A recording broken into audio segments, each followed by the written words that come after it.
وَلِلَّهِ الْمَشْرِقُ وَالْمَغْرِبُ۔ اب دیکھیے تمہید ہو رہی ہے تحویل قبلہ کے لیے۔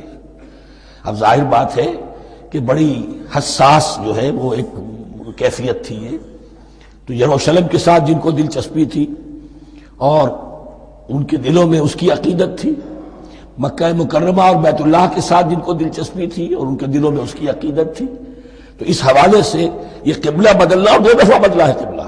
پہلے آ کے مدینے میں حضور نے یروشلم کی طرف 16 مہینے نماز پڑھی اور پھر تحویل قبلہ ہوا۔ تو اب اس میں کئی امتحان ہو گئے، وہ آگے آ جائے گا، لیکن اس کی تمہید باندھی جا رہی ہے للہ المشرق والمغرب۔ مشرق اور مغرب سب اللہ کے ہیں، یعنی اگر ہم رخ کرتے ہیں مغرب کی طرف تو اس کے معنی یہ نہیں ہے کہ اللہ مغرب میں ہے، معاذ اللہ، اللہ تو جہت سے، مقام سے ماورا وراء الورا۔ یہ تو یہ ہے کہ ایک یکسانیت پیدا کرنے کے لیے، اجتماعی رنگ دینے کے لیے ایک چیز کو قبلہ بنا دیا، علامت ہے۔ غالب نے ٹھیک کہا ہے، قبلے کو اہل نظر قبلہ نما کہتے ہیں۔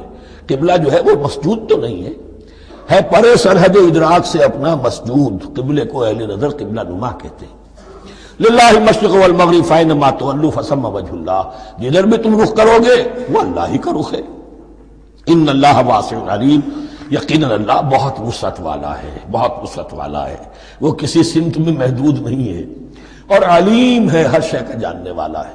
دیکھیے یہاں یہ آیت کہہ کے اور چھوڑ دیا مسئلہ، اگلے مسئلے پر آگے آپ کو پتہ چلے گا کہ یہ در حقیقت ایک تمہید باندھی جا رہی ہے تحویل قبلہ کے لیے۔